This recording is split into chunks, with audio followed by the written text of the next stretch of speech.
So now it is my pleasure to introduce our moderator for this evening, H.E. Fisher. H.E. is a poet and a writer and an editor who's experienced rejection from both sides, being told no and having to say no. H.E. is a member of the Arts Council of Rockland and serves on our Professional Development Committee as well as our Poet Laureate Advisory Committee. So at this point, I'm going to hand it off to H.E. Thank you, Dorothy, and welcome everybody. I want to thank you for joining us tonight. And before we get started, I want to thank the Arts Council of Rockland and Dorothy, we call it ACOR, and my fellow Professional Development Committee members for making this event possible, including Mary Lou.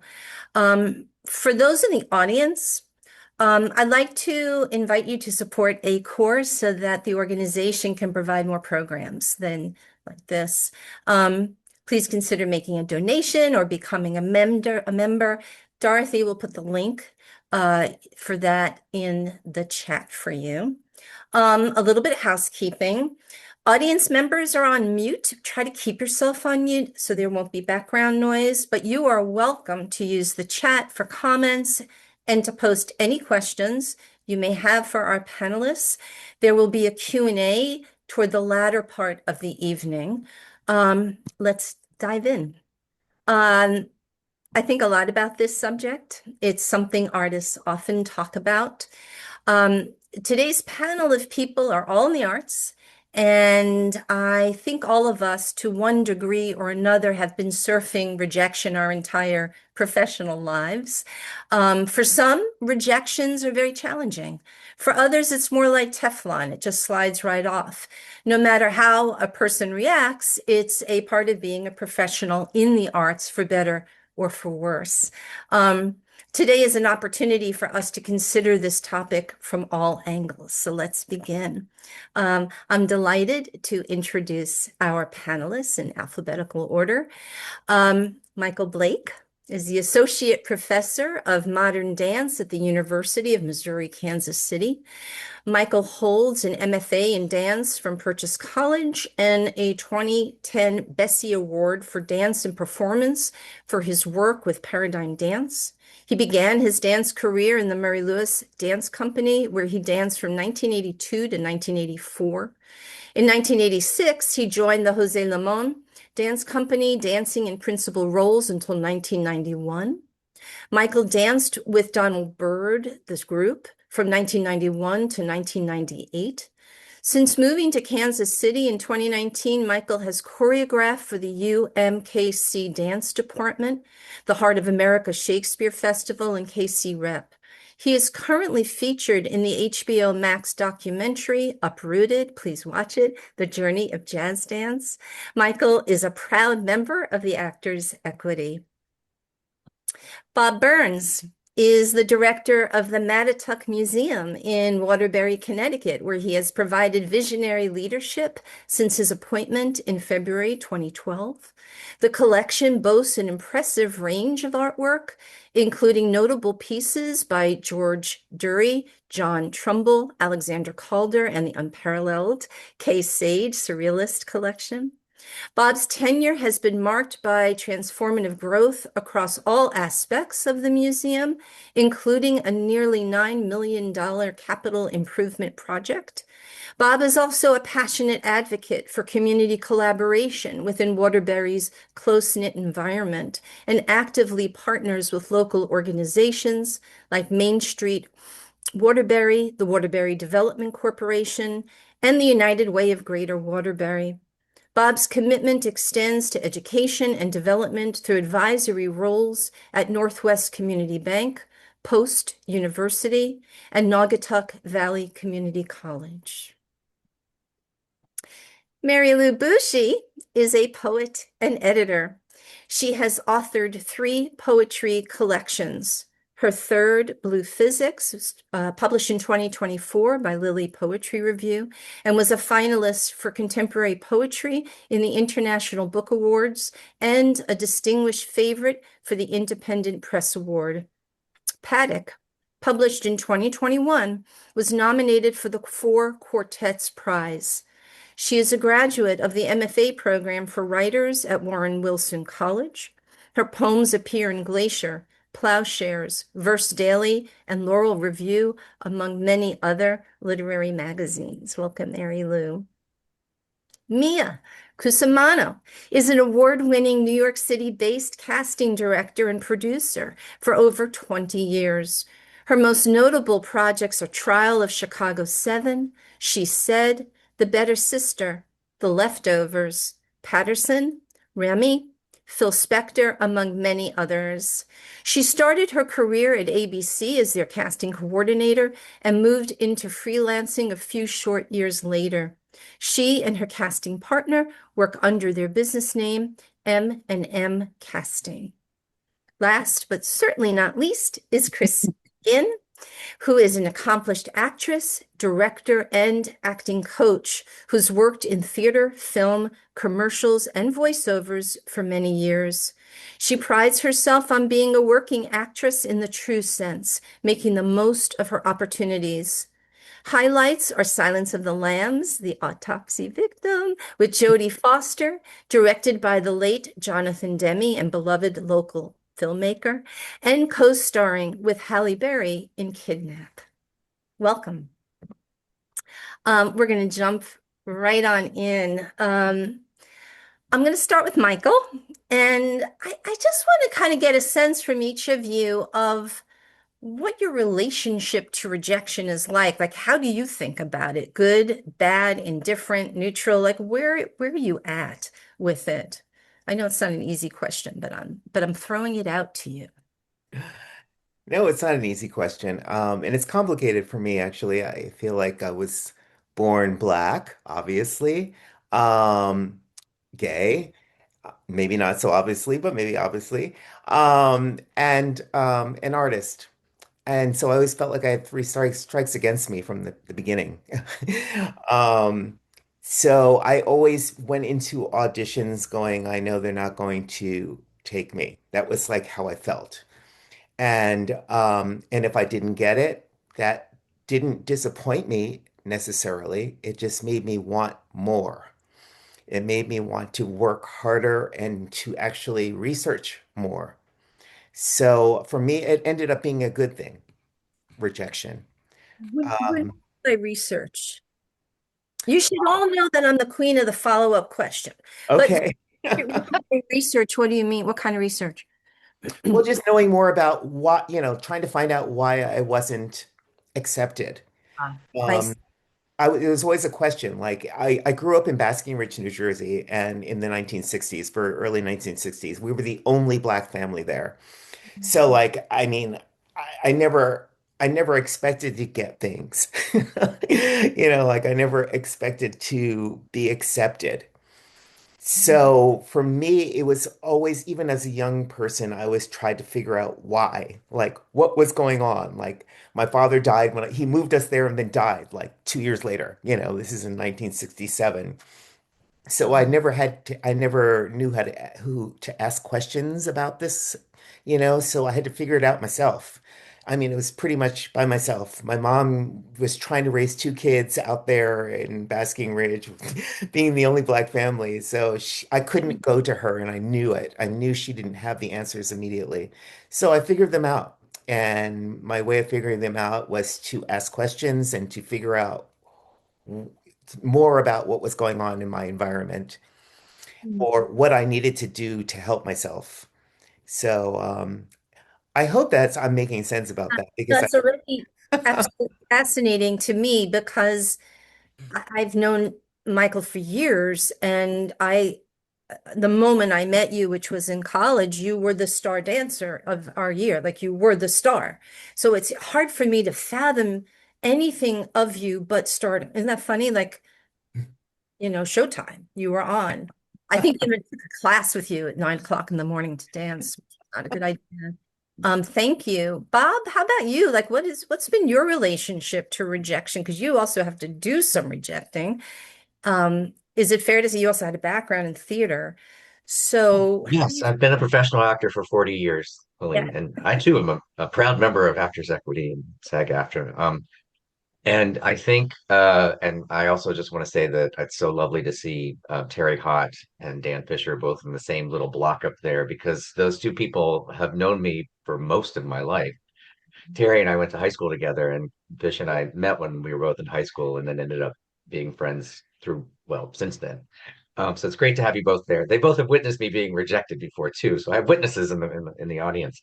Oh. So for me, as an actor, rejection is just a part of the job, and you have to build that skin and accept it and move on. And oftentimes it has nothing to do with you personally. It's you didn't look like what they were hoping for when you walked into the room, is 99% of the time why you don't get the job. In terms of running the museum, a lot of what it's not really rejection. It's museums plan exhibitions years in advance, 3 to 5 years in advance is full. And, you leave a little bit of space for really interesting things that can pop up as an opportunistic thing. A lot of artists approach my museum in particular because it's small, and not a lot of people have heard about it. And we do often do a lot of solo artist shows. So a lot of people solicit exhibitions at the museum like pretty much every month. There's two or three people who are like sending me stuff, and it's lovely. But finding a way to fit it into the schedule is our biggest challenge. And sometimes those over the transom things are something we do want to pursue because it relates to our mission, it relates to our community, it relates to the diversity of our community. And then sometimes it really just it doesn't fit in. And so I share why every time we reject people in the process. Sometimes they hear you, sometimes they don't. But it's not something I like to do. I don't like to like say no. In fact, I start every time somebody asks me something, I start with yes and then figure out how to make it work. So I think that's my reaction to a lifetime of having to face my own rejection throughout my acting career. But Mhm. every time like a major rejection happened to me at some pivotal moment in my life, it actually made me work harder. And Mm. so that was the positive for me. Like I would like Michael, I would try and figure out, okay, how can I overcome this and how can I do better and how can I, you know, focus on me and move me forward. And I still do that today. I mean, there's still rejection today. I ask people for money all the time. I'm a nonprofit director, so that's how I spend my time asking people for money. And 90% of the time they say yes, and the other 10% of the time they're saying no, but I basically take it as a not now or not that amount and just keep working it. So I haven't escaped the rejection in my current job either, but it's a part of the game of life, really. Usually, no is in that particular sense is it's not working for me right now. Something else in my life is stopping me from saying yes to you. Mhm. Yeah, I'm going to circle back to some of the things that both you and Michael said, which is it has to do with sort of matchmaking of this. I'm curious. Mary Lou, how about you? I know that you and I have spent a lot of time talking about this. What do you think your relationship to rejection is, and how do you think about it? Well, Michael said something interesting about expectation. And I think when I first started submitting my work, I didn't expect to have anything accepted.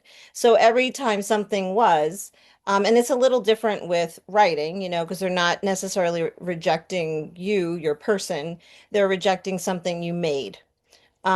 So I thought a lot about my mentors and what they taught us about rejection, that it's, the business, the bureaucratic business behind your art, and the art is what's most important. So, I try and use it as, a tool to understand more about what I am sending out. Oftentimes, when something's rejected, it's because I'm in a new relationship with it, and I get really excited, and it's like, oh, I want to share this because this is my new thing that I made. And, it's a relief when it's rejected because it's not ready to be in the world yet. So sometimes it's grace when something doesn't make it out into the public sphere because you can spend more time with it and edit and figure out why it wasn't right at that time. And it's a timing, it is timing. And I think the times in my life where rejection has hurt the most, it's when I was unsure, really unsure about what I was doing. So it felt more personal. But if you're in a place with your craft where you're sure of yourself, you understand that, okay, maybe it's a timing thing. Maybe they already received pieces that were very similar. Maybe I wasn't taking enough risks. Because when you think about how many poems people are reading, we read for magazines and you're an editor and, you could read 100 poems a week. So what is jumping out at you? There could be a lot of really fabulous poems, but they're just not hitting you. They're not jumping out and saying, yes, I'm the one that needs to be published. Right.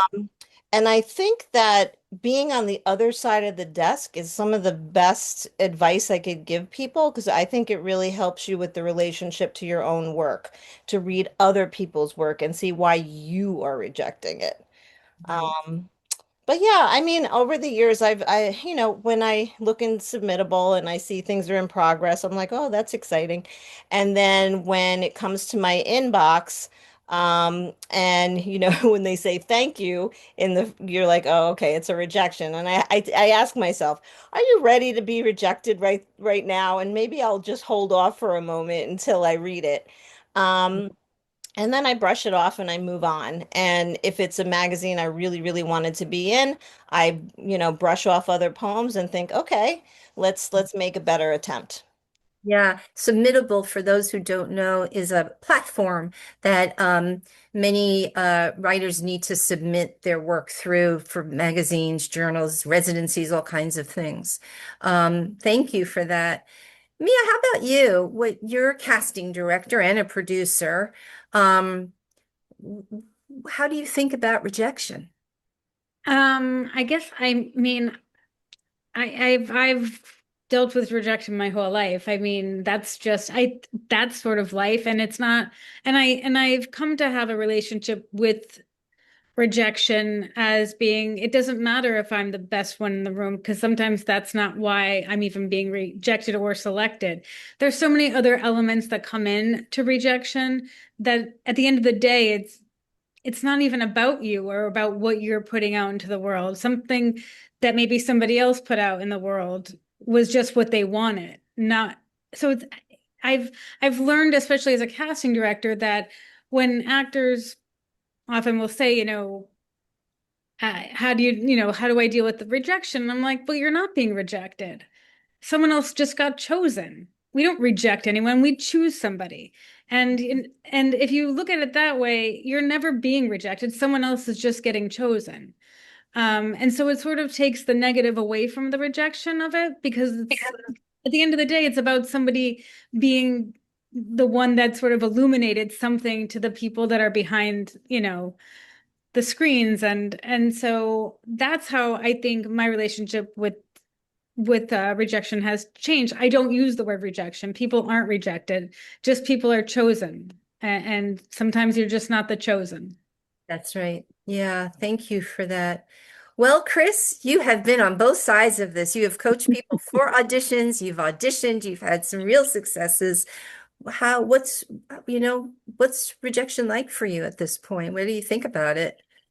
Well, rejection um when I first started, I moved to New York City and I was in the Midwest. I came here and when I got to New York, as they say, there's lots of big fishes from little ponds all landing in the big pond or the ocean trying to compete. And so for me, it was the rejection aspect of it was more the fact that as an actor, you don't always get an answer. You just don't get chosen, as Mia said. And so for me, it has become something about trying to shift the rejection, not using the word rejection. However, sometimes you really want the job. You're sad you didn't get the job, but trying to see it instead as I'm grateful to be in the room. There are so many people that don't even get seen. There are so many people who don't even have someone to send them in to be seen. So, from that perspective, I try to look at rejection as an opportunity to just be in the room and make an impression. As far as the other side of it, when I've coached people, what I've tried to do with them is to build their confidence and strength to know why they're in the room, to not just be in there to get the job. Yes, you want the job, but what other reasons, what goals do you have for your experience? So that when they walk out of there, it's not just, oh God, is it mine? Is it mine? Because I think that's kind of the hard part about one of the hard parts about acting is that, like I said in the beginning, you don't get an answer. Yeah, You're I'm left. curious about that for a second of what might some of the other reasons to be in the room be, Chris? You Really, mean, I like, think that for me, I feel like if you give a good audition, and me, I could certainly answer to this. You give a good audition and they know you'll do a good job, then they'll call you in to give you one of their slots. It used to be where there were only so many slots to fill. Now you have a circumstance where with online and everything, they can see so many more people, which she could certainly speak to. But I think that sometimes you're in the room because they like you and they are rooting for you, or someone knows you and they're giving you an opportunity, or you have begged and pleaded to get seen. So I think there are a lot of different reasons that could happen as far as the opportunity. I yeah. got picked when I got kidnapped. I got a lead in a movie by just going off a breakdown and getting hired off a Zoom. So, it happens in all different ways. Yeah. And I want to pick up on something that you're each kind of touching on, which is, and I am going to stick with the word rejection just for the sake of today, but chosen is a great word. I mean, there's a lot of other much kinder words for sure. Um, I'm curious about what you think of and Michael, you actually started talking about, is rejection ever productive? Um, and this might be very different depending on your field, but um, is it ever worth making adjustments to your work that might be more difficult in dance, I don't know, than other things, I'm not sure. But I don't mean like in real time. If a casting person were to say, a choreographer or casting director said, can you read that, this way or that way, or can you move this way? I mean, when you leave and then you find out you didn't get the role, you didn't get the part, you weren't invited to show at the museum, you didn't get your piece into a magazine. Is there ever a time when you make adjustments to your own work? Mary Lou sort of touched on that a little bit as well. Like, does it ever yield a response where you actually make an adjustment to your approach to submitting, auditioning, etc.? Let's go back to Michael. Let's start there and then, feel free to jump in. Yeah. Well, it's an interesting question for me as a dancer. I mean, I just feel like if I didn't get the audition, maybe my technique wasn't good enough, or I wasn't present enough, or something like that. Like I didn't intellectualize it, frankly. I just went back with a different attitude. I went back with a feeling of ease, or a feeling of, you know, um, just a different attitude. I mean, that's all I can say. Like, I never intellectualized what I was doing. Yeah. Maybe I should have. I I have didn't. who's an actor, and I remember when he was, especially when he was younger, he would say that he found that every time he went to an audition and these are his words, everything looked a little dangerous, he'd Hmm. get cast. Like he found sort of the hook for it. So that's an adjustment, right? Hmm. And there may be times where you can't adjust. If I were submitting photographs to Bob and Hmm. he passed, what could I possibly do? Maybe come back with another type of photograph. But there's sometimes it applies and sometimes it doesn't. I Hmm. certainly have known poets, I don't know, Mary Lou, if you have too, who have gone and they've decided, well, I've gotten passes on this particular piece 20 times. I'm going to go interrogate it and revise it. That's an adjustment. So I'm just wondering, you know, what your thoughts are about that. Or do you stick to your guns and keep things as is? Did you want me to answer that one? Sure. Yeah, I think it's probably very different for each discipline.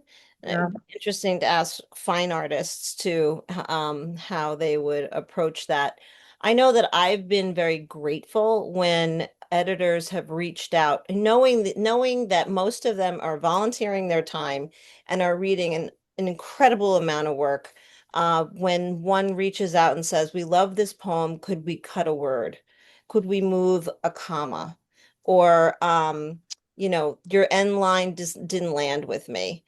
I mean, that's extraordinary. And depending on who the person is who's saying and how if you feel it's a right fit for you, in that case, I say yes, because that is somebody who is really reading my piece and who wants my work. So that's a positive experience. Um, but I think it really depends. I think sometimes you take it back to your beta readers and your trusted readers because you don't create your work in a committee. It's yours. Um, but I think it is helpful to listen and to people that you really trust, but you can't have too many people in your ear because you'll lose a sense of your piece. Yeah, for sure. What about you? Yeah, Bob. So we make a lot of studio visits with artists, and sometimes artists don't present themselves very well. But if you go through their body of work, or if you get the opportunity, sometimes I find things that really interest me from the perspective of the museum's mission or our connection to community. And so that's, I think, a way where a visual artist can sort of change it up, if you will. Oftentimes artists are most interested in whatever they're doing right this minute. And that's the thing they want us to see. And sometimes it's amazing and wonderful, but sometimes it's like not quite ready, like Mary Lou said, to really be seen in the world. And if I can make my way through more of their body of work, we can sometimes find a way to work together and create something out of that. I guess my recommendation to visual artists who are listening here is like don't just show a narrow part of your world. Like show some of the breadth of the work that you do because different things interest different people, and oftentimes I'll go with a preconceived idea in my head of the artist's work based on what little I already know about it. And when I'm surprised by the body of work when I get to their studio, then that's really exciting for me. That's fascinating. That's really interesting. I've had um, writers say that they submit a group of poems they'll submit poems really different from each other. So it's like a real variety in form and tone and so forth. Others will say the opposite, that they like to send like a group of poems that kind of talk to each other. There's no right or wrong here. But it's an interesting thing. What about for Mia and Chris and Michael as people in the performances? I mean, especially if you're auditioning or watching people audition, do you ever give feedback I would think that during the auditions, um, Yeah, I mean, when we had live auditions, feedback was always given. And when I say feedback, I mean redirection. We would sort of try to alter what they were doing, try to change it up. And when you're doing self-tapes, that is now often what is happening because of since COVID, a lot of our stuff is online. So we don't give that immediate response to them. And the only time you get it is if we are wanting to adjust something, we'll send you a note, can you retape? Can you do it? or if we hold live auditions, even on Zoom, we do Zoom auditions, we give feedback that way immediately. But a lot of times I think the rejection, that it's not even rejection, it's like sometimes you don't, why you're not being chosen for a role or even for an audition isn't anything about your past work or what your ability is. It's like simply like we know something deeper about that character, about that project, that makes you just inherently wrong. No matter how good of an actor you are, you could just be wrong for a role. Right. And so Yeah. it's not rejection of you. It's just, it's the way we're building the character and the world that we're creating. And so we're building like these, little, I don't know, moments. And sometimes your energy or your sort of what you're filled with, it doesn't matter if it's great. It just might not work with what we've already started building. Right. There's a matchmaking component to all of this from the side of casting director, choreographer, curator, et cetera, editor for sure of, what vibe you're looking. There may be many reasons, and let's talk about that for a second. Many, many, Bob certainly got into it. There's many reasons why a piece comes through and I might say no. And it may have nothing to do with the quality that there might be a phenomenal writer, but it's not the right vibe, or it wasn't quite what we had in mind, or it's not the right tone for, this particular issue or whatever it is that we're putting together. So can you Right. each a little bit? Yeah, Chris. I was just going to say, in relation to what you were just saying, that um, when you talk about would I adjust, in this day and age, especially to speak to, what has happened now is if you don't have three or four longer scenes for an audition that you're sending in, and it's a smaller role, it's a one scene kind of part, then sending three or four different versions of the audition with three or to show your versatility. And I will do that if I'm coaching someone and filming them as well. Now, if they're all going to look the same, no point to send them. But if you can find different tones or different reasons to show your stretch, then that's a good way for me as an actor, as well as if I'm coaching somebody, to help learn from not getting that job, feeling like you did your best, you went back at that audition, you looked at that circumstance, you have done your best to give them everything you have. To people starting out who now, when actors are starting out and they are starting to submit video, do they know that they can do that? Or are they told, send us a few versions? Because that seems really like you have to like be in the know to do that. Is that I cool? know that there are breakdowns, and I'm like I say, Mia can speak to that, but there are breakdowns where they will say send at least two takes. Or Okay. if someone's representing you, they may tell you, we want you to send at least two takes as long as they're different, or they pick them. But no, in general, an actor, it's sort of what I said before. An actor who's starting out may not even have anyone to submit them. They just see an ad in backstage, or they see something somewhere on Actors Access that they pay to be a member of, and they submit themselves. So it is really kind of a learn as you go process, which is why I think people get coaches and people to help them so that they know a little more. Because even filming yourself and uploading yourself is a process that goes on now that never used to be the case. Yeah. Unless someone was, in LA and the actor was in New York and they may say send a reel or something like that. Right. That's a big No, shift in your industry. right. Even with the Zoom, they're looking at you online first. And so, I used to say, oh my, one of my great qualities was I could walk in the room and charm them. Then I'd have to be a good actress to follow. You know what I mean? And you're not going in the room these days, as much. You're going on a Zoom, as Mia mentioned, or you're getting to the finals where that kind of thing starts to happen. Like I said, I got cast in a movie on a Zoom. They never met me until I showed up. Wow. Is that So happening in dance as well, Michael? Are dancers sending in pieces? Yeah, more and more. I didn't do it. I mean, I'm 67 years old. I think those days are past, but we were in the studio. Like I had to like, pound the pavement and knock on doors back in my day. But younger dancers now that I'm teaching, yes, they have to submit by video. I don't know how they do it. I frankly don't. I don't know how they do that. How do you You have to get your tell us. best self without being in the room? It's mind, body, and spirit what we do. You have to see it and feel it. How do they know what the choreography is that they're supposed to be doing? Or is Well, this like a cold call, like a cold audition, or Well, sometimes they're sent links about what they're supposed to learn from a video.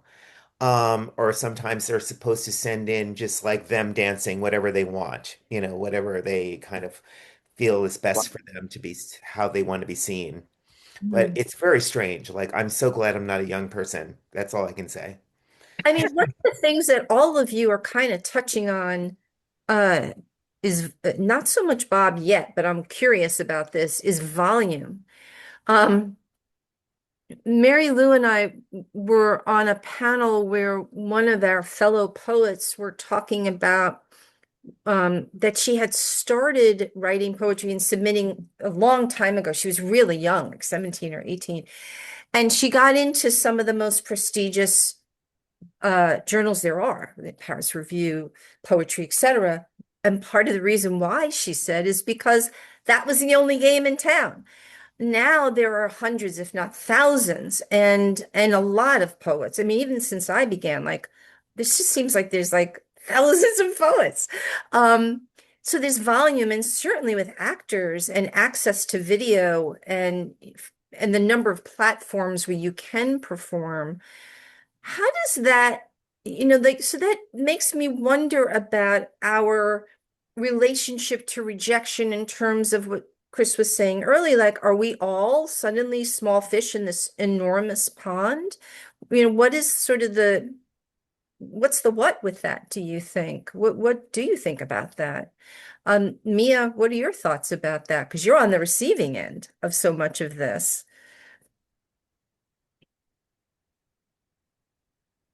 You're muted, Mia.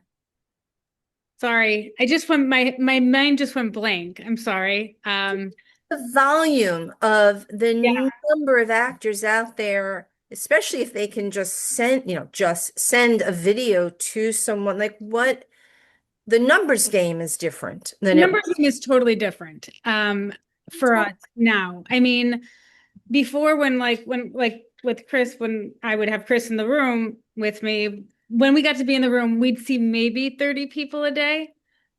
That was a different numbers game. Now I could see for a project for the Better Sister, my first episode, it was because it was right after the strikes, it was right after COVID. Like we had a lot of damage going on in our industry. So I felt compelled to like sort of heal people. And so for my first episode, I saw, I think, 1,400 people. Oh my goodness. Over how long of a period of time? It was less than 2 weeks we Oh my had. goodness. Wow. Yeah. And I was like determined to heal like all these people that were so broken. I mean, I was one of them. We were all so broken after COVID, after the strikes. We were just getting punched in the face over and over again in my industry. And I thought, well, here's what I could do. I could just everybody who wanted if a agent reached out to me, I was like, yes, I'll see your client. And then it was so overwhelming to the point where my associate was said to me, we've got to learn how to edit down a little bit better. But I kept it going throughout the whole season because I wanted to give that to the actors to make them feel like they were getting these auditions. They were working on their craft. Because without auditioning, you're losing that. Like you're losing the ability to be the artist you are. You stop. It's a mind muscle. Even for me, like I needed to be like reintroduced into the industry and to learn my craft again because we had been so dead for so long that we were all sort of just we were healing together. But it's a lot harder when you're putting out that many people because then you're rejecting or not choosing that many more people. Everybody's like, well, why didn't I get a call back? I'm like, no one got a call back. There was just way too many people. Everything was cast off tape, and and you know, I tell actors all the time, I'm like, you can't look at it like that. You just have to let go, walk away from that audition. The moment that audition is over, you move on. You can't carry it because you'll never function correctly if all you think about is the job you didn't get. Just look to the job you're about to go out for next. That's how I try to help them. That's Sound a great. little mercenary, but most actors, once they get rejected several times, stop acting. And that was like what made it great for me because I never stopped auditioning. And but the pool would get lighter because people would give up and, stay a What? waiter or whatever. Yeah, another thing is like when you're an actor and you're getting called in by a casting director over and over and over again, but you're never landing the role, that's still a win. I would tell actors that. I'm like, someone's fighting actively for you to get a job. Like, we are determined to get you a job. If you're walking through my door every episode, every week for a new audition, it's because I'm a fan. I'm trying to get you a job. Like, that is the win. Getting the job is sort of the cherry on top, but it's not where the win actually happens. The win is having fans and casting directors. Mhm. And it is a big deal to be called back by a casting office. For me as an actor, I think, oh, I auditioned for that office. They have all these great projects. And then I don't hear that I get the job. I'm sad. The next time they call me in, I go, oh, see, they must still like me. They're bringing me for another project. So there is a cumulative effect in getting a thicker skin as you age and you do it more and more, that you accept the process. Because if you don't accept the process, like Bob said, you quit. I have two friends who Helene knows who were some of the best actors I knew of my time, and they left because they didn't like the business of the business. And you have to want to do the business and be a part of it, or you got to go, do something else, learn Yeah, computers or. yeah. Colleen, I Mary, want to speak to the visual artists if that's okay for a second. yeah, Because the Bob and volume, Lou. yeah, so the volume question is like, we can only do so many shows, but we do a juried art show every single year. So I often tell a lot of people that no, this isn't going to work out, but you should submit to our juried art show. And if you win, you get a solo show. And there's a lot of artists who are like, I'm not submitting to juried art shows anymore. I'm beyond that. I'm like, okay, you're not gonna ever get a solo show at the museum. And and the case in point is like this guy who was our winner last year and had a really beautiful solo show that just closed. He's probably in his early 80s, has never really had a major retrospective, and his solo show, because he submitted to our juried art show, ended up being a major retrospective of his career, and it was beautiful. And it was a show that like we probably never would have just put on our own because I didn't know him, but he was rejected by my curator and said, you should submit to the juried art show. So you should be selective, visual artists, about the juried art shows. But ones where you have an opportunity to get greater exposure, I think are worth every artist's taking the time to submit to. So that's my 2 cents. Mary Lou, thank you. So based on what Mia said about, I'm fighting for you to get the job. So the way that sort of reveals itself in the editing world, the writing world, is when you get a tiered rejection or a personal rejection. And I often hear people say, oh, they just say that to everyone. No, believe them. Like Yeah, they are can you fighting for you. explain for everybody what a tiered Sure. So, when you are rejected, there's many magazines will have like three different tiers. One is like, thanks, but no thanks. And then the next one might be, we enjoyed reading this, send again. And then the highest tier is, we really enjoyed reading this. You made it to the final round. In fact, we loved, your poem about the greatest eye or whatever. Like they'll name the poem, they'll talk about the poem. Um, Take that seriously. They don't have to do that. They are fighting for you, just like Mia said. They want to see more work. They want you in the magazine, just for whatever reason that particular piece wasn't right for that issue. So, that's a win. That is a win. I agree with you 100%. I just to piggyback on that for a second, um, I've also had the experience of the editor contacting me and say, for whatever reason, the reader, the final judge, they said no, but we're saying yes, so please keep submitting. And you really have to listen to that. So it is a win. I take that as a win for sure. Before we go on, I just want to remind those of you in the audience that if you have questions for our panel, please remember to put them in the chat, and we will get to them pretty soon. Michael, how about you? Is there a volume issue in the dance world now? Like what's changed? And how does that impact a person getting yeses and nos for their work? Well, as I said, I'm kind of past that, but I am a university teacher and I have to kind of advise my young Yeah, students. yeah. And I feel sorry for them, frankly. I mean, it's really hard. They're not being seen in person mostly. So how do you, like, what we do is us. Like your whole body, your mind, your spirit has to be there. And I don't understand how they do that, frankly.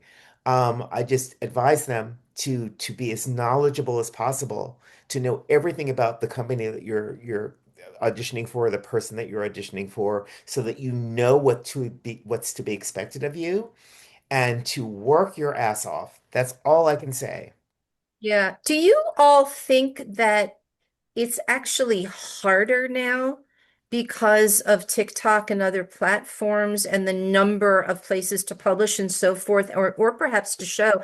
I have two friends who are artists, and they've been in shows, art shows, but they also, I guess, license their work on those platforms for their art. So their art might become pillows or framed pieces, and people can buy them online. I'm just sticking with this for a second because of sort of if what is it like to enter the arts now, knowing that the competition, that the other people that are being looked at are in the thousands or millions, when there was a time when it might have been hundreds or thousands. I mean, that's a really different. So, what's this when you are advising younger dancers, actors, writers, artists?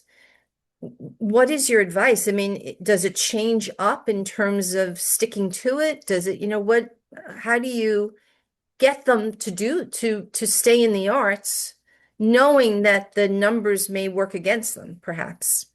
I mean, I would like to say that from a coaching perspective as well as for me, to know myself best is the best way to be in it.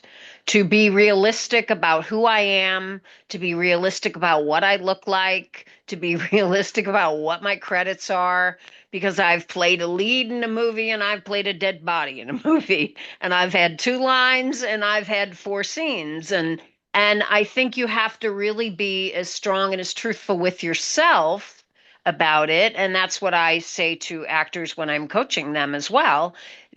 If you feel good about what you're doing, if you feel like you've really connected to that role, you won't feel as empty if you don't get that part. You won't feel as rejected because you will know yourself better, and you wouldn't be in this business if you couldn't take rejection because it's part of the job. And like I say, I've gone up against big names and I've been the one-liner. And I've tried to say, I want the best part in any project. And whatever that may end up being will be what I'm meant to get. And I just think that it's about strengthening yourself to be able to survive in the masses. does that mean also focusing on the joy of the art itself? Yes. Yeah. That being grateful to be in the room, again, being happy that a casting person wants you back, being grateful that you get to act, your opportunity to. I say to people, one of their biggest things when I'm coaching is smile in your slate, be yourself. Don't become the robot that says, "Hi, I'm Chris McGinn and I'm represented by," let your personality through. I think these are the opportunities for people to see you. And if you trust that there's work for you, then things will come. They may not always be the ones you planned for, but I believe, and not to be airy fairy, but what's meant to be mine will be mine. And that's what keeps me moving forward. Right, right. Well, it is easy to get to forget that the whole point here is to do what you do, right? To write, to dance, to sing, to act. Well, and I'm a character actress, and I'm aware of that. Like I say, know your type. So I will go up against someone who's black, who's Spanish, who's Asian, and if it's not a big role and it's not specific, then they're going to have a little bit of every type. And I can't control that. I am what I am. I'm the white woman with, I say, the big butt, pardon the for video purposes, and and they will want me or they will want someone else, and that's the reality. And I'm okay with that. I have learned to get okay with that. Mm-hmm. Mm-hmm. Yeah, it's really interesting. Mary Lou, you looked like you had something to add. No? Yes? Yeah, I mean, I think, you know, I often question myself and say, okay, what would it feel like to just stop writing? And it feels terrible.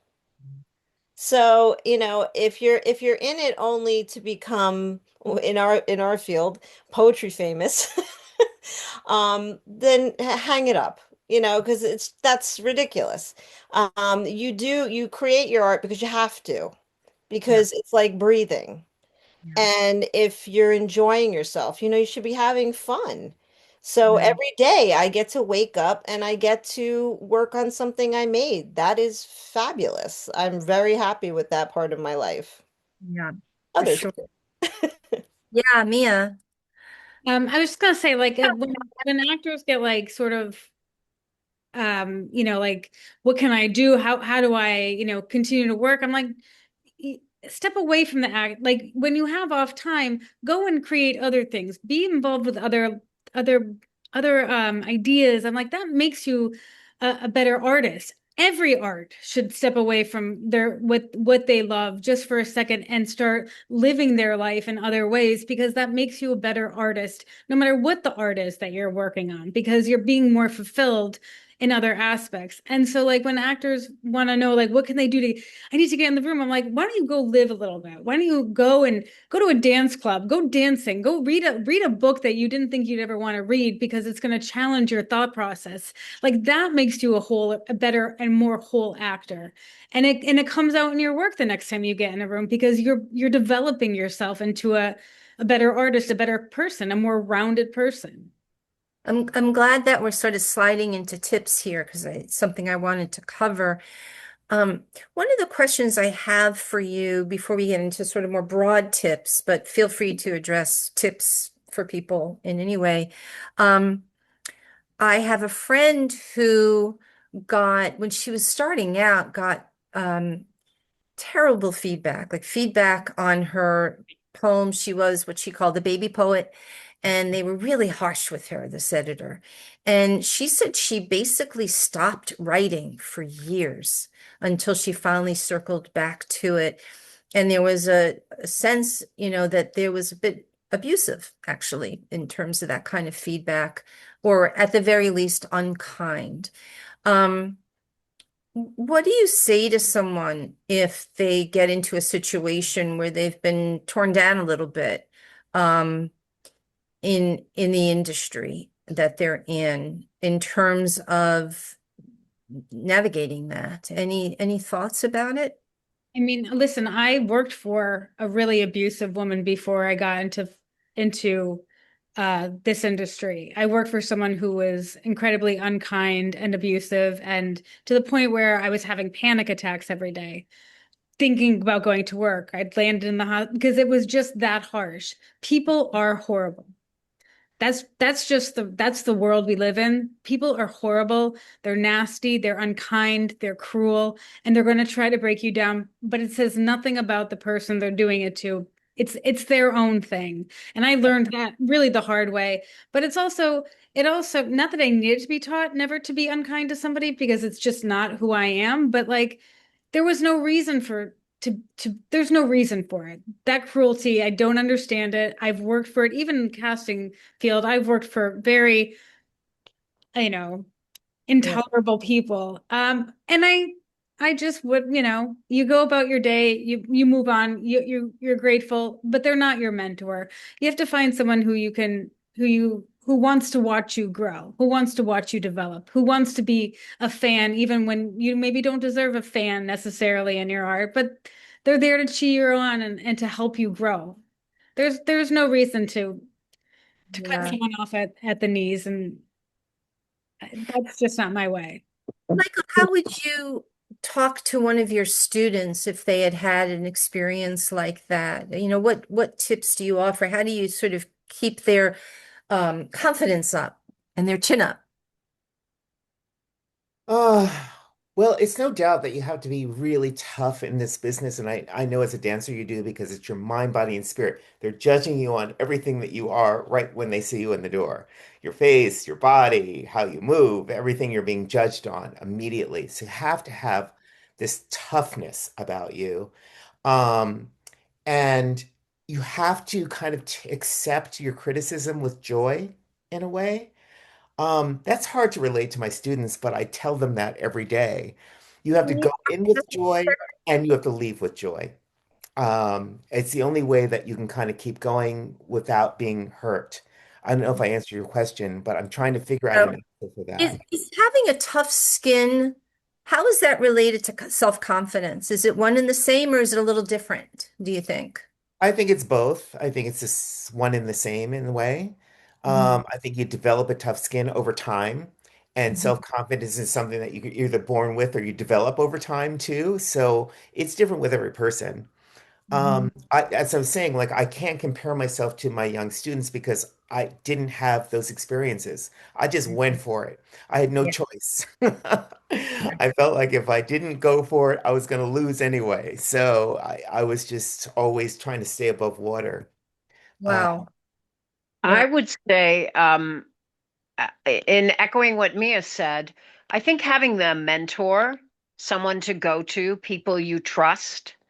You tell 10 people 10 things like they say, and you'll get 10 different opinions, you know?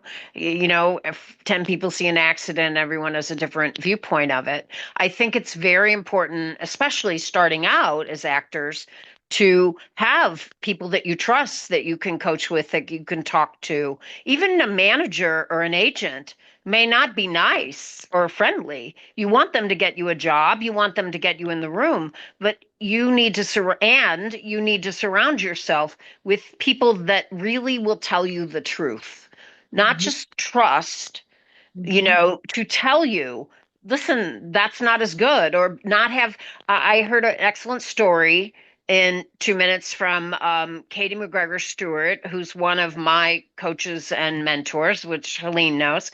And she said that Meryl Streep came to her class and she talked to the class, and they asked her who her favorite director was, and she said Mike Nichols, and they said why, and she said because he's not afraid to direct me. He doesn't think I'm Meryl Streep. He gets that I need some guidance here. And I think that's what, and no matter what art you're in, you need to surround yourself with those people that lift you up and give you the truth.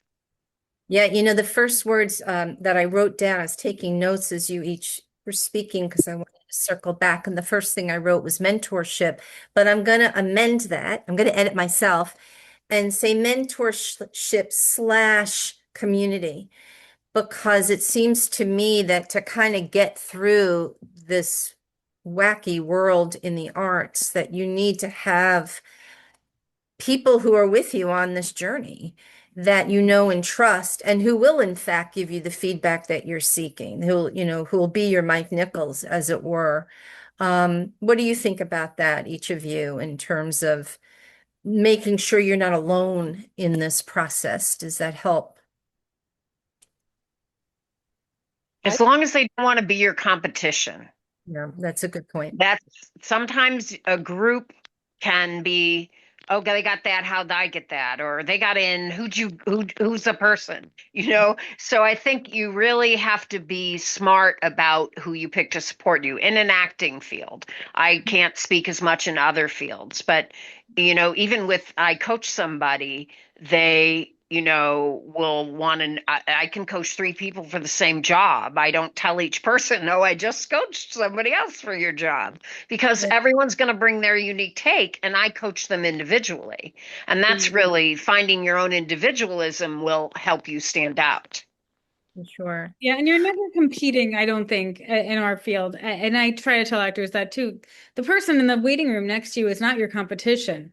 The only competition you have is within yourself, because it's about your performance, not about it's you should only focus on yourself. I mean, you can't if you focus on every person that was about to go and audition, you would lose your mind. It's bad for the mind. It really is. It's bad for the soul. It will crush you. And just stay away from it. Because again, at the end of the day, we're not comparing and contrasting.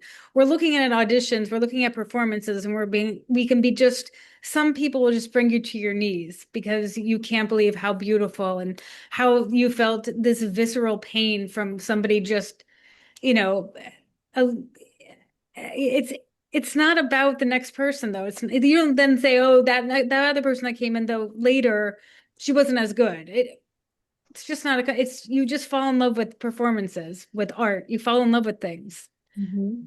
Some of my best um, rejections were auditions where they said amazing things to me. I mean, I had a producer say to me, we are going to upgrade the age of this character because you are this character, but we need her to be older. Mhm. And you're fantastic, but you showed us a flaw in the script. Well, I can say, well, great, make me old, but we're not in summer stock anymore, where I can play the 60-year-old woman when I'm 25, Right. and that's the other side of it is some of the best things said to me were in not choosing me. Yeah, got you. And So, yeah, sorry, one more point. yeah. A good point is Jennifer Aniston, I think, had a rejection right before her rejection for Friends. So did Lisa Kudrow. These were people who were on the brink of bankruptcy before they got that job. They got the rejections that they thought crushed their souls, only to be given the job that changed their life. There's always something around the corner that maybe you're meant to be rejected from one show because something better is just waiting for you. Like sometimes it's not a bad thing. It's just putting you on a different path to lead you somewhere better. But that circles us back to the notion of doing it because you love what you're doing, and that you're the continuum. That, jobs and opportunities may come and go, but you're here because you love to write or dance or do what you're doing, make jewelry, whatever it is, photos. Um, we're gonna jump into questions from the audience pretty soon, but let's just go around and some of So you have one more tip. yeah, I was going to Would you say, mind? let's start giving some tips. Yeah. Yeah, so all the artists that we're talking about here, the creative people, our creativity and our art is us, and it is our thing, it is our product, it is what we are producing and selling and pushing forward. So if that is the thing that is your life, you should do that. But you need to find an outlet that's the opposite of that part of your life so that you can escape it and you're not constantly in that I must produce this art thing and make this art thing because you're gonna burn out. So, take up pickleball or something. I don't know. Find some other outlet that's not your artwork or your creativity or your writing or your singing or dancing or whatever it is that inspires you equally, but is totally unrelated to that so that you can escape. You have escapes. Partners can be your escape. Husbands, wives, dogs can be your escape. I want Mia's dog to come and lick me the way that dog has been licking her all this time because I want that kind of love and affection because I need that right now.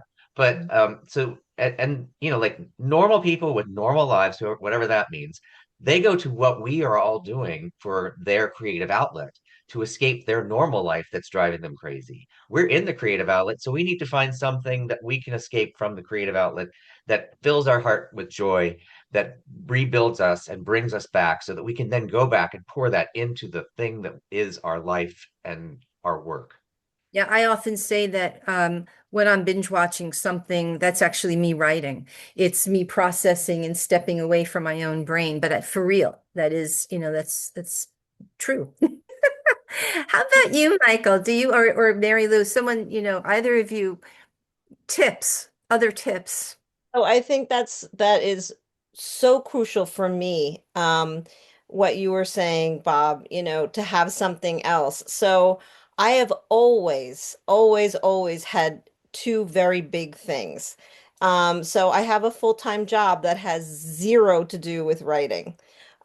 We write lesson plans and curriculum, but that's not creative, right? Well, it can be creative, but um, and I have to be present. I have to be really, really present for my job. And I can't be thinking about, oh, the poem I was working on this morning, but it's wonderful because I get to release my brain from all of that. And so when I come back to it, it's like, oh, I'm back here. This is awesome. So that's something that's always worked for me. I always have had to have two things, two very separate things, and that just seems to work. Yeah. How about you, Michael? I'm curious about just a tip, other tips around rejection to manage it. Think about it. I keep thinking like I don't have an answer for that. I just feel like I'm Isadora Duncan, to dance is to live. That's kind of all I did. And I found the joy and happiness and success in just doing that in my business. So I wasn't thinking about all this stuff actually. I'm sorry I don't have anything more to offer, but So funny to me because I took a dance class with you when I was like 5 years old. And I would get up. This was horrifying, actually, to get up and have to like go on bar with Michael Blake at 9 o'clock in the morning. But I will, and I found it terrifying to go off bar, to have to be in the middle of the room. I hated that. Suddenly everybody was looking, it was very different. But I remember how infectious your joy was. And joy can be like a confidence builder because it's just let's have fun. And that was the mode. So I get that. And I feel that when I'm teaching, when I'm working with students, I feel like my job is to be a cheerleader. Mhm. That, maybe they'll have successes, maybe they won't, but for them to believe in what they're writing, that's in of itself a reward, which I try to remind myself of that as well, for sure. I I wanted to say also, I think that I was told once, and I practice this coaching as well as for myself. If you can't tell yourself, like I will say to an actor, tell me two things you really liked about what you just did, and then two things you want to work on. Most of the time, they will first list me what was horrible about what they just did because people have a hard time to compliment themselves or give themselves the support. And I think it's really important. If my advice is strengthen yourself to be objective about yourself. I know there are plenty of actors who don't want to watch themselves on film, and Johnny Depp is a wonderful actor and he can do it the way he does it. I really believe, I mean, I came here, I didn't have camera experience. I got to be on a soap as a regular basis, and I watched myself on that soap so that I would learn that if you weren't the star, the camera wasn't on you. It was the back of your head or your butt or whatever it was. So you learn by being objective with yourself, being able to give yourself the good as well as what you need to work on. And I think that helps with letting go of the auditions as well, to the rejection aspect, to be able to be objective about your experience. I think also that's probably one of the great functions of being in a class or a workshop where there is that community where you do feel safe and you learn to be critical in a very positive and productive way. Right. My most Mentors, coaches, all that aspect of whatever supports you. Yeah. So Dorothy, I think I saw there were a few questions that came through. Let's see what questions the audience is asking. Okay, there's actually two questions. The other ones were more comments, and one's a specific question and one's a general question anybody could answer. So I'm going to go with the specific question first, which is for Bob, and it says, Mr. Burns, you mentioned don't show a narrow part of your world, show the breadth of it. What exactly do you mean by that? And this is from Joseph. Joseph, thank you for the question. You can call me Bob. Mr. Burns was my grandfather, actually. Um, I think I know what I meant by that. What I meant was oftentimes an artist will show you just a visual artist will show you a small body of work, a very finite examples of it. And what I am recommending is that you allow yourself to not judge all of your body of work and to share things over a period of time. Um, it works best in a studio situation, like when we're doing a site visit to an artist studio. Oftentimes, something will just be hanging on a wall that's not even what they want us to see, and I'll be like, I'll start asking questions about that, and they're like, "Oh, well, I have this body of work I did, whatever," and then they start pulling things out of the rack and sharing those, and so. Don't try and guess what would be the right thing for us to see. Give us for me, I mean, this probably isn't true about everybody, but give me a feeling of like the holistic experience of your work as an artist, and allow me to sort of feel that, because if you're going to make a very specific choice, that's all I'm going to know about you is that one choice of what you're sending to me, and I might love it or I might not love it, so give yourself an opportunity to show the different facets of you and your work. That's great. Thank you, Bob. Thank you. The next question is from Juan, and he said, you offer much about dealing with rejection. Any counsel about dealing with acceptance? And that's open to anyone. I worked in the theater in Virginia, and the producer director guy who was in charge of it came in one day. There had been like a review in the papers, and he said, "Don't read the reviews." And I said, "Why?" And I said, "Are they bad?" And he said, "It doesn't matter. If you believe the bad reviews, you'll never believe the good reviews." So, so I was like, "Oh, okay." And I was very young at this point. I was like 18 or 19 years old. I kind of didn't understand what he meant, but I eventually learned to understand what he meant was like, you have to determine your own self-worth. And sometimes you don't believe in yourself. And when somebody accepts you and you are chosen, you're the chosen person, that can be hard too. Because then you put pressure on yourself, like, am I really the right person? Can I do that? So really like learning to ground yourself and believe in yourself. And then, if you've been chosen to act in a thing, there's going to be a director there who's going to like help you work through that part. If you've been chosen to write something, there's going to be an editor there to help you, work through that part.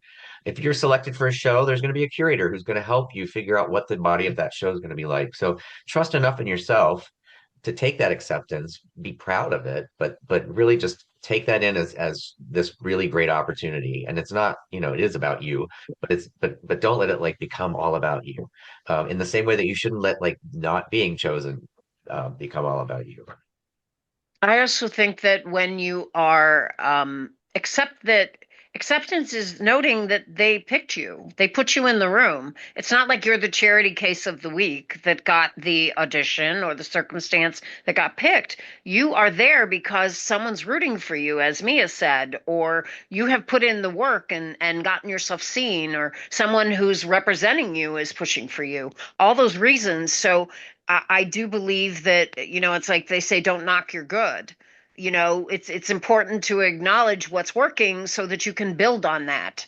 If you keep going, oh, I don't belong. I used to have I have a friend who I knew that every time he would audition, I go, how'd you do? And he said he sucked. And I'd say, oh, you must get a call back. Because that's exactly what would happen with him. That was his routine. He needed to think he sucked. So then he'd get a call back and then he'd get a job. Well, that's kind of painful place to go.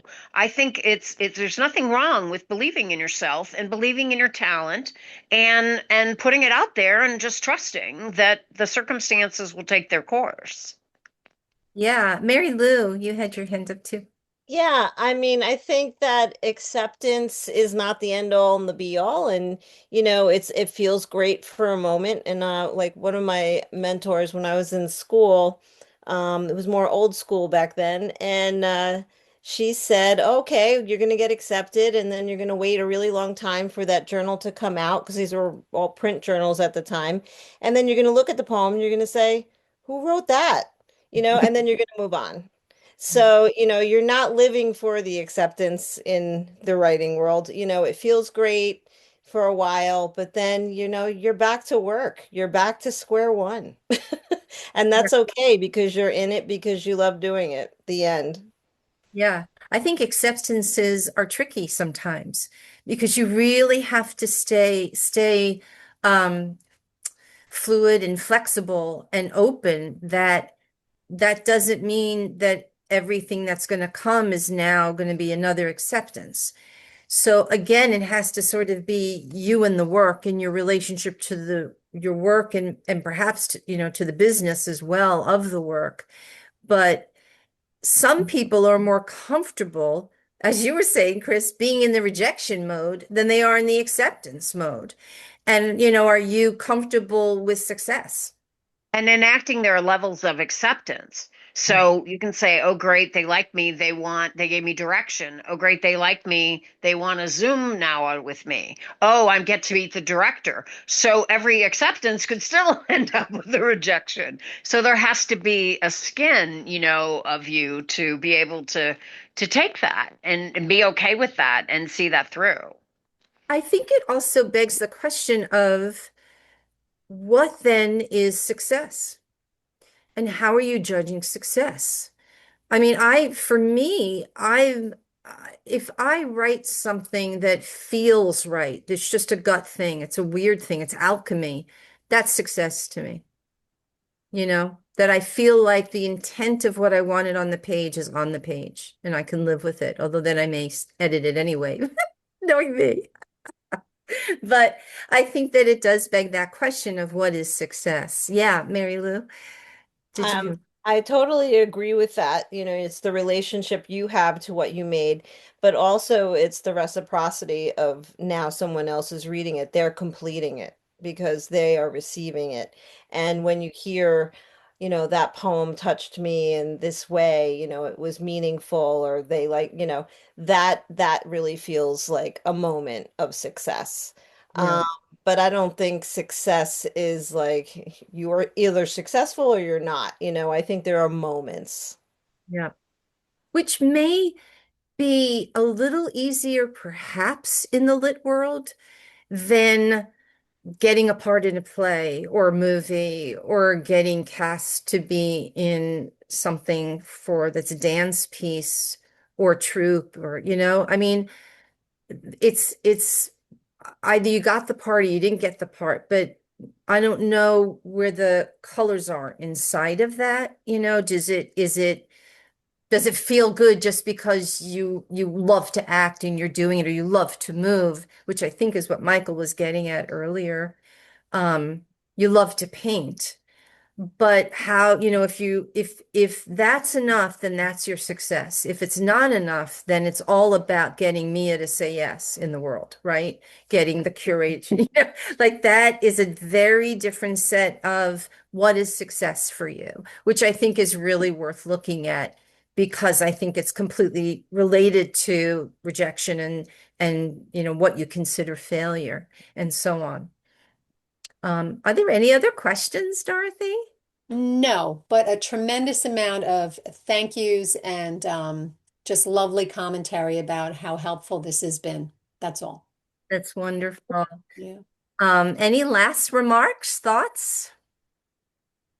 I want to thank you all. This was such a delight. And really wonderful to be here with you. Thank you for everyone who signed in tonight. This is recorded, yeah?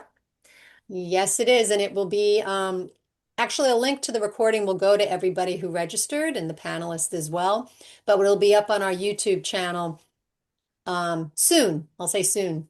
That's great. And I also thank you so much, Dorothy, and ACOR for creating this space for us to have these conversations. I think it's so important. Thank you, Michael and Bob and Mary Lou and Mia and Chris. It's been a delight talking with you. And thank you for everyone who signed in tonight. Have a great Thank you, Thank you everybody. for inviting me. Dawn. Wonderful.